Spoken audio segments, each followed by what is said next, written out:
Bonjour à tous, c'est Julie d'Astro Énergétique du Vivant. Je vous retrouve aujourd'hui pour une vidéo concernant la nouvelle lune qui approche et qui aura lieu le 25 octobre 2022 et qui aura en plus la spécificité d'être une éclipse solaire partielle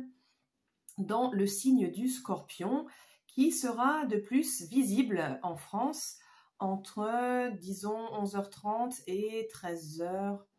à peu près chez nous. C'est donc un événement qui n'a pas lieu tous les jours et qui va renforcer notre entrée dans l'énergie du Scorpion, puisque on va y rentrer ce week-end, d'ici donc quelques jours. Et elle va être d'autant plus puissante qu'elle va mettre en lien, en conjonction, plusieurs planètes assez fortes avec des thématiques profondes qui vont être remises en question et qui vont pouvoir être ramenées à notre conscience ici. Donc voilà, je voudrais commencer cette vidéo en disant que la période du Scorpion, d'habitude, toutes les années, c'est une période qui n'est pas la période la plus facile, puisque c'est une période qui nous amène à nous intérioriser, à revenir en nous, à un petit peu nous isoler, et pour pouvoir justement regarder ce qui remonte à la surface et qui a besoin d'être traité, qui a besoin d'être transmuté, qui a besoin d'être modifié, et ce qui a aussi parfois besoin de se terminer, de mourir. Ça peut être quelque chose qui se termine dans nos vies, mais ça peut être aussi quelque chose qui va changer de forme totalement. Mourir à une forme pour pouvoir par la suite voir le début d'une autre. Et généralement, c'est une période qui n'est pas facile à vivre parce qu'on va se confronter à des choses qui ne sont pas toujours très agréables à voir, pas toujours très agréables à traiter. Que de plus, le Scorpion et sa planète dominante, sa planète maîtresse, qui est Pluton, sont des éléments qui sont assez implacables, qui sont assez radicaux. Il n'y a pas de demi-mesure ici avec le Scorpion. Et donc, quand on y va, eh bien, on va pas en surface, en fait. On va vraiment au fond des choses et on va jusqu'au bout, en fait. Pluton nous amène vraiment à avoir cette ténacité pour aller au bout de la démarche, au bout du processus. Et donc, on sait qu'on rentre dans une période où il va y avoir des choses à régler, à traiter, qui vont pas forcément être très joyeuses, qui vont pas être très faciles, mais que c'est nécessaire. Et que on sait qu'à l'autre bout du tunnel, eh bien, il va y avoir un nouveau jour qui va être plus aligné avec nous, etc. Il n'empêche que avant, il faut d'abord se confronter à tout ça et que ce n'est pas une période ni un exercice qui est facile, qui nous est demandé de faire à ce moment-là. Ça peut se manifester par des choses très intérieures, un travail très psychologique. Ça peut se manifester aussi par des choses dans nos vies qui se manifestent avec des événements qui ne sont pas très agréables et qui nous amènent à ces remises en question-là, parfois de manière un peu brutale aussi. Et donc cette période est toujours une période dans laquelle eh bien, il faut pouvoir essayer de mettre en œuvre les moyens de le vivre de la manière la plus facile, ou en tout cas la plus facilitante et la plus agréable possible. Et cette année, il se trouve que donc, comme je vous le disais, le début de la période Scorpion est marqué et extrêmement amplifié par la présence de cette nouvelle lune, c'est-à-dire de cette conjonction Soleil-Lune qui est rejointe aussi par Vénus, donc une triple conjonction exacte à 2 degrés du Scorpion, et qui se trouve donc en conjonction également au nœud sud de la Lune. C'est ce qui fait qu'on a une éclipse. C'est déjà beaucoup de choses en Scorpion qui vont mettre en exergue cette énergie Scorpion, cette énergie de descente en soi, cette énergie de aller retourner les cailloux qui se présentent pour pouvoir transmuter tout ça et faire face à des anciens schémas, des anciens traumas, des choses difficiles. Il se trouve que en plus de ça, cette triple conjonction est en carré à Pluton, qui est en Capricorne et qui est donc, comme je vous le disais, la planète maîtresse du Scorpion. Ce qui veut dire que on ne va pas avoir le choix en fait là. Pendant cette période-là, on est amené à venir remettre en question tout un tas de choses assez profondes et assez intimes. On va venir en détail dessus dans quelques instants. Et donc je voulais commencer cette vidéo en vous dressant un petit peu ce paysage-là et surtout pour vous dire que vraiment pour cette période qui s'annonce, eh bien je vous conseille et je vous invite à pouvoir mettre dans vos vies des conditions qui vont être facilitantes. Et donc, c'est quoi? C'est de ralentir le rythme. Si vous le pouvez, essayez de trouver des temps où vous allez pouvoir être que avec vous-même, pour pouvoir être face à ces choses-là, parce que le Scorpion étant un signe d'eau, est un signe à la fois extrêmement intuitif et perceptif, qui perçoit les choses même qui sont non dites, et donc on est d'autant plus sensible à ce qui se passe, et également donc un signe d'eau extrêmement émotif et sensible.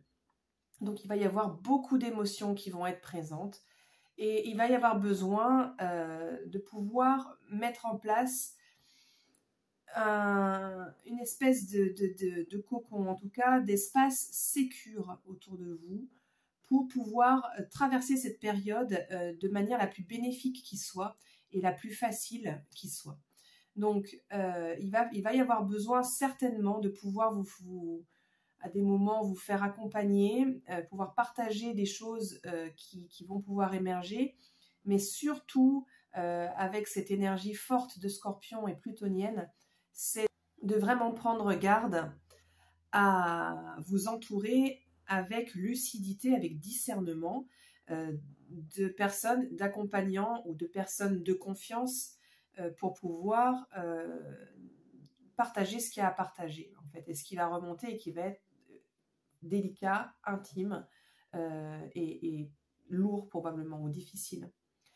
Donc il ne va pas s'agir ici de vous confier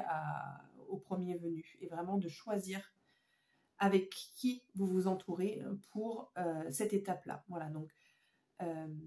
voilà, je vous souhaite plein de gentillesse, de bienveillance avec vous-même, et puis de vous entourer de personnes qui ont ces qualités-là et qui vont pouvoir avoir aussi les qualités d'accompagnement nécessaires pour vous épauler dans cette période-là, qui est une période, certes, où on va devoir aller mettre les mains dans le cambouis et aller regarder des choses qui ne font pas forcément plaisir, mais qui est extrêmement bénéfique parce qu'elle va nous permettre en fait de mettre à jour profondément ce qui a sa place et ce qui n'a plus sa place dans nos vies, à l'intérieur de nous et dans nos relations. Alors on y vient, puisqu'ici, donc on a cette nouvelle lune en éclipse partielle du soleil qui est rejointe par la planète Vénus, qui est ici en exil dans le signe du Scorpion, puisque elle est maîtresse du signe opposé qui est le signe du Taureau, et qui vient ici, Vénus, nous permettre d'explorer toutes les questions qui vont tourner autour du relationnel, de l'amour, de la valeur que l'on se donne, de nos valeurs que l'on porte, si elles sont toujours d'actualité ou pas par exemple, et du rapport à la matière et à l'argent. Toutes ces thématiques-là, alors ça va peut-être pas être toutes, mais en tout cas, sont potentiellement les thématiques qui vont revenir à la surface ici. Et puisqu'on est toujours dans cet axe Taureau-Scorpion, avec l'axe des nœuds lunaires dont je vous parle depuis un certain nombre de mois, eh bien, on va avoir la question de la dépendance qui va revenir à la surface à nouveau. Et donc, il est possible que viennent ici se mettre en lumière tous ces espaces dans nos vies relationnelles, dans l'argent, le rapport à l'argent, le rapport à la matière, et dans nos valeurs aussi, où on est encore dépendant de quelque chose, d'une entité ou de personnes, et qui nous empêche d'être totalement souverains dans nos vies, puisque c'est ce que cherche le Scorpion. L'axe taureau-scorpion, c'est vraiment ça ici, c'est d'arriver à quitter les attachements trop forts à des éléments extérieurs à nous pour pouvoir trouver en nous les ressources et les trésors cachés, en fait, qui ne sont pas à notre conscience, et pouvoir les utiliser par la suite pour pouvoir devenir souverain dans certains domaines de notre vie où on ne l'est encore pas ou pas suffisamment. Ça, c'est le premier point qui est crucial, puisqu'ici, ça va pouvoir mettre en relief et mettre en lumière des espaces en fait qui ne vont pas être très agréables de voir où est-ce qu'on n'est pas encore tout à fait autonome dans tout un tas d'espaces qui sont finalement assez intimes de nos vies, puisqu'on va toucher, donc, comme je vous disais, au relationnel, au rapport aux finances aussi. Mais puisqu'on est dans le Scorpion, il va y avoir toute la dimension liée à la sexualité qui va revenir probablement à l'avant-plan et qui va pouvoir voir émerger des problématiques non encore résolues du rapport à la sexualité, du rapport qui nous convient à la sexualité, où on va pouvoir avoir une posture où on est dans notre souveraineté en fait. Et toutes ces questions-là, ces questions de relations, de sexualité, d'argent, sont des questions extrêmement intimes, comme je vous le disais en introduction. D'où l'intérêt de vous faire accompagner de manière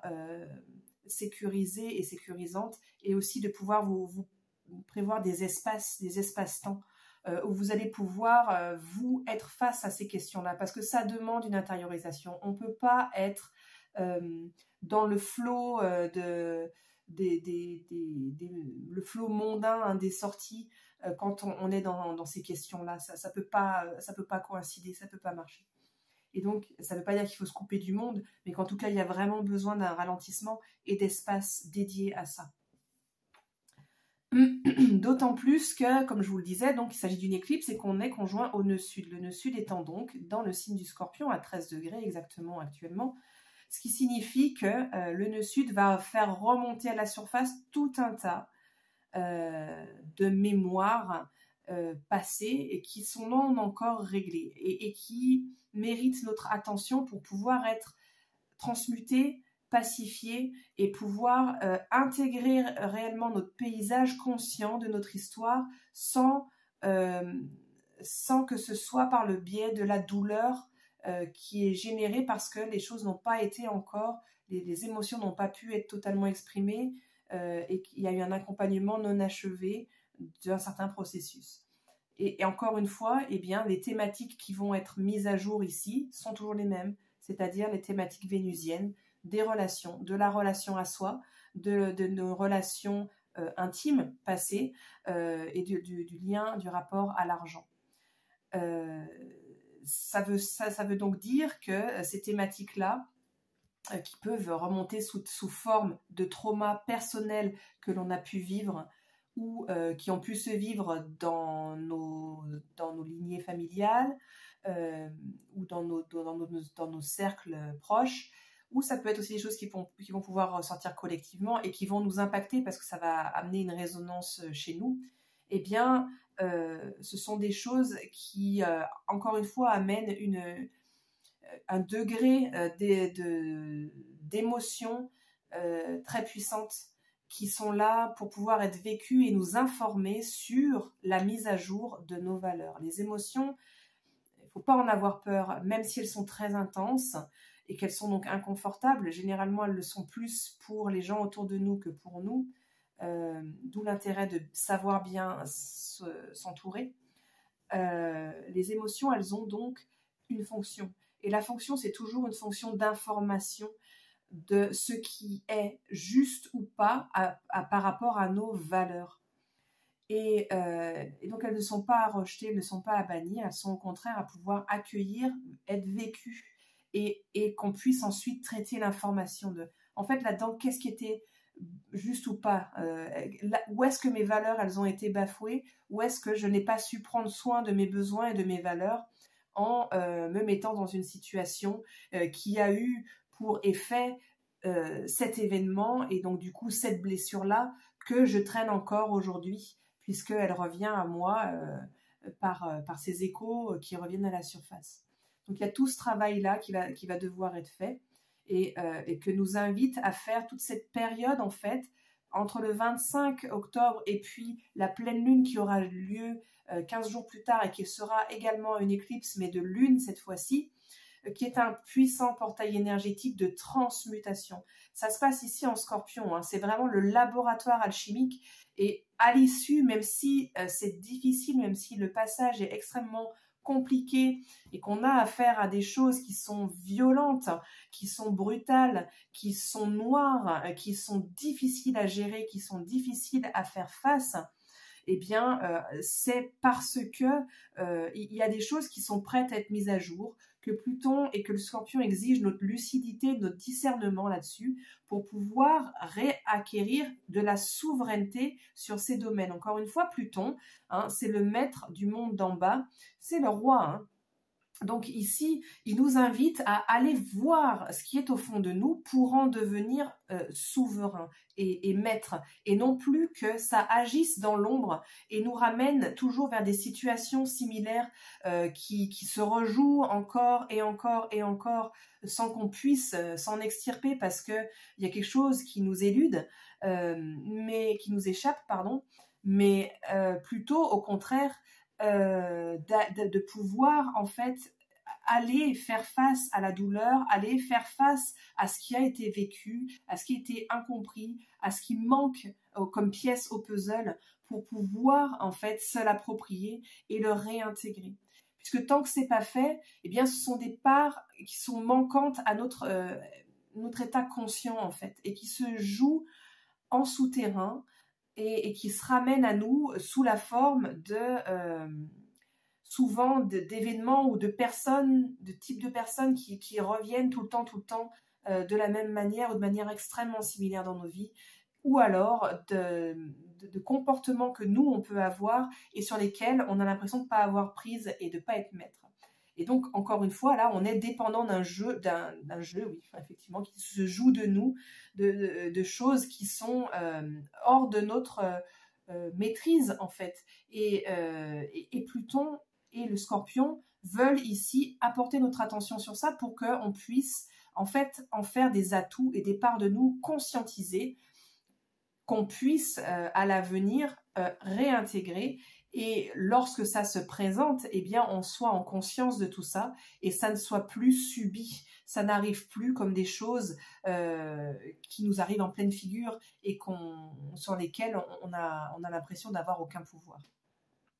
Donc ça, c'est le premier effet. Le second est que ce qui va pouvoir être mis en lumière ici, et c'est le véritable cadeau en vérité,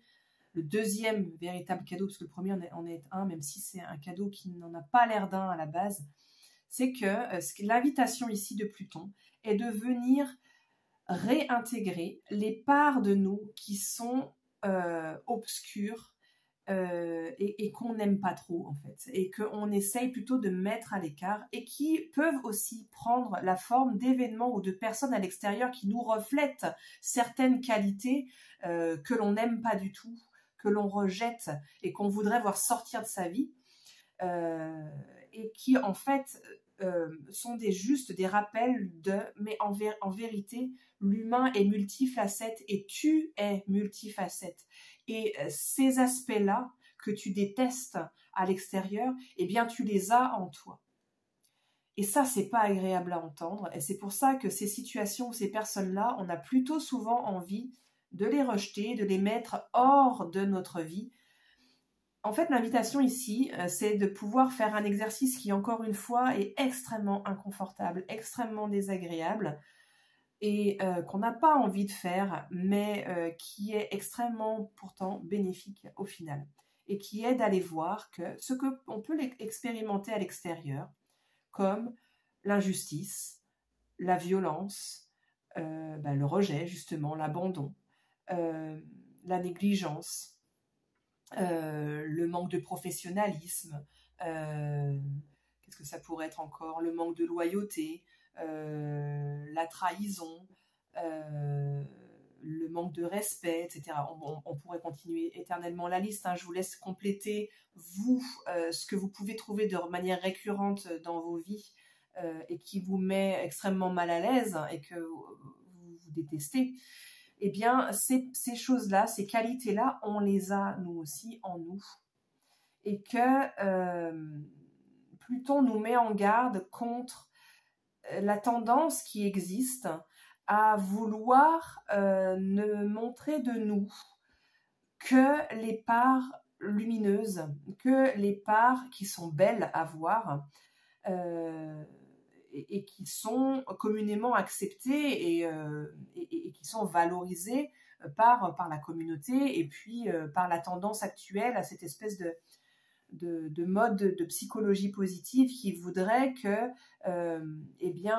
on soit en réalité une personne aboutie lorsque on s'est débarrassé de tous ces aspects sombres, de tous ces aspects noirs et indésirables pour n'être que cette partie positive et donc accéder au bonheur et que donc c'est de notre devoir d'arriver à faire ça. Mais ça, Pluton et le Scorpion nous le rappellent, c'est pas la réalité. Il nous ramène à une lucidité et à une conscience que tout est duel dans notre champ de réalité et que donc si on est généreux, eh bien on est aussi radin. Il y a des moments où on est généreux et il y a des moments où on est radin. Et c'est pas la peine de se le cacher parce qu'en fait, on se coupe d'une partie de soi-même. Il y a des moments où on est courageux et il y a des moments où on est parfaitement lâche. Il y a des moments où on est fidèle et des moments où on trahit. Il y a des moments où on est doux et des moments où on peut être cruel ou violent. Et en fait, tant qu'on rejette ces parts-là, en rejetant les personnes ou les situations qui nous montrent ces parts-là, eh bien, on se coupe d'une partie de soi et on se coupe en fait d'un potentiel d'un panel plus grand en fait de notre souveraineté et de nos compétences en fait. Et si on veut atteindre réellement cet état de souveraineté, l'invitation ici, c'est à se dire, ok, en fait, où est-ce que dans ma vie, en fait, je suis violent ou injuste ou intolérant ou radin, par exemple. Où est-ce que ça se joue dans ma vie? Ça peut être à l'extérieur, avec d'autres personnes, mais bien souvent, c'est envers nous-mêmes, et à commencer par ces parts-là avec lesquelles on est extrêmement violent, puisqu'on ne veut pas les voir exister. On les nie complètement. Elles n'ont pas le droit d'être, elles n'ont pas le droit d'exister. Or, ce qui se passe quand on fait ça, c'est que ces parts-là, elles ne cessent pas d'exister parce qu'on les ignore. Elles sont bien là, et elles se manifestent et elles se rappellent à nos bons souvenirs, soit par des événements extérieurs ou des personnes extérieures, comme on vient de le dire, soit par des excès de comportements non maîtrisés, où on va aller très loin par moment dans un de ces défauts-là, et sans qu'on puisse avoir de maîtrise dessus. Eh bien, l'invitation, justement, c'est ça, en fait. C'est de sortir de ce cercle où l'on se coupe d'une part de notre souveraineté, et en fait, où on devient soumis et dépendant, en fait, du bon vouloir de ces parts violentes ou lâches, ou etc., qui se jouent à travers nous sans qu'on en ait la maîtrise, pour pouvoir les intégrer. Ce qui ne veut pas dire les laisser faire tout et n'importe quoi, en fait, hein, et les laisser prendre le règne et le trône, et donc du coup agir en devenant violent, par exemple, verbalement envers tout le monde, parce que j'ai accepté que j'étais violent, donc je me permets d'être violent et d'agresser tout le monde autour de moi. Évidemment que non, c'est pas du tout ça qui nous est demandé de faire. C'est au contraire d'accepter, de dire, ok, alors là, en fait, quand je fais ça, quand j'inhibe cette part de moi, je suis extrêmement violente envers moi-même. Je me suis jamais autorisée à être, et à vous de compléter la phrase, je me suis jamais permis d'être ça. J'ai toujours refusé de laisser parler ça en moi. Et ce faisant, je suis irrespectueux envers moi, je suis violent envers moi, etc. je suis injuste envers moi. Et ce que je vois à l'extérieur, qui me choque, qui me gêne et que je ne voudrais pas avoir dans ma vie, de ces choses-là, de violence, d'injustice, d'inégalité, etc., etc., eh bien, en fait, je le fais envers moi-même, par exemple. Et ce faisant, c'est de pouvoir entamer un dialogue avec ces parts-là, d'où l'intérêt, encore une fois, d'être bien accompagné, pour pouvoir les réintégrer et leur laisser leur place juste. C'est-à-dire qu'il y a plein de moments dans la vie où nous, en tant que souverains complets de notre panel complet, eh bien ces parts-là, on ne va pas leur laisser prendre le devant de la scène et on ne va pas évidemment les laisser agir malgré nous pour avoir un effet destructeur dans notre vie. Ce n'est pas du tout le but. Mais par contre, on va les voir, on va les entendre et on va leur permettre de s'exprimer, soit dans un espace privilégié de soi à soi, soit avec un accompagnant, soit on va avoir parfois des situations extrêmes de violence dans nos vies qui se manifestent. Et dans ce cas-là, on va s'autoriser. Si notre sécurité, notre intégrité physique, elle est menacée, bon, c'est très rare dans notre vie, hein, mais à ce moment-là, si j'ai intégré que j'ai une part violente en moi qui a le droit, dans des situations extrêmes, de s'exprimer, eh bien, je peux dire, ok, alors là, je vais être violente parce que sinon, je me fais tabasser ou violer, ou etc. Donc oui, là, je vais m'autoriser à être violente et je vais pouvoir le faire, en fait, parce que cette part-là, elle est intégrée en moi. Si elle est inhibée en moi, eh bien, il est fort à parier que je vais pas avoir les ressources et pas avoir accès à ces ressources en moi. Voilà. Donc là, je parle d'un exemple extrême, hein, mais ça peut être dans des choix plus du quotidien où je suis quelqu'un de généreux, mais en fait, là, il y a une situation dans ma vie qui fait que, non, en fait, j'ai pas envie de donner mon argent à tel endroit. Ouais, je vais être radin, je vais pas donner à telle association, par exemple, parce que pour le moment, mes priorités, elles sont ailleurs. Et si j'ai accepté qu'il y a des moments où, oui, je suis radine et j'ai pas envie de donner mon argent, eh ben, je peux faire ça sans après aller me culpabiliser, à me dire « Oh, mais qu'est-ce que j'ai fait? Mais voilà, je contribue pas, c'est nul, etc. » Donc non, en fait, non, je suis souveraine et je fais en fait mes choix en conscience. Et c'est tout l'intérêt de faire ce travail de réintégration parce que je peux être souveraine de mes choix et les faire en conscience et non plus que ça se joue malgré moi. Ça, c'est le premier avantage. Le second, c'est que du coup, je peux retourner dans le monde en intégrant le monde. Et je ne vais pas accepter tout, je ne vais pas accepter l'injustice, je ne vais pas dire « ouais, c'est ok, il y a de l'injustice », mais ça ne va plus me choquer, ça ne va plus m'impacter à ce point-là, et je vais savoir comment agir face à ces situations d'injustice, plutôt que juste d'en être révoltée et d'être en fait un peu figée en disant « ouais, c'est dégueulasse », mais j'y fais rien, parce que j'ai pas les moyens, parce que j'ai pas intégré moi-même l'injustice que je me fais parfois. Voilà, donc c'est un travail qui est très profond, qui est amorcé ici et qui va nous appeler à beaucoup d'intériorité, à beaucoup d'indulgence envers nous et encore une fois à pouvoir se privilégier de certains moments et surtout avoir cet espace sécure pour pouvoir le faire. Voilà, je vais m'arrêter là, il y aura encore quelques petits points, on pourrait parler du retour de Saturne direct et puis du fait que Mars va passer rétrograde dans le mois. Mais la vidéo est suffisamment longue, je pense, et je pense que le focus est suffisamment précisé ici. On en parlera dans une prochaine vidéo. Et voilà, je terminerai juste en vous disant que, à l'instar de Saturne qui retourne direct en Verseau, et qui donc fait sa part pour le collectif, eh bien, en faisant ça pour vous, en faisant ce retour, en faisant cette réintégration pour vous, eh bien, vous bénéficiez au collectif parce que votre posture dans votre entourage immédiat va être modifiée de toute façon et va donc avoir un effet qui va se propager autour de vous et que donc vous faites votre part pour le collectif en faisant ce travail d'intériorisation qui n'a rien d'égoïste et qui n'a rien d'illégitime, bien au contraire. Voilà, je vous souhaite plein de douceur, plein de courage, plein de persévérance et beaucoup d'indulgence avec ce retour à de la lucidité et à de l'intégration pour ce portail. Et je vous dis à très bientôt pour une prochaine vidéo.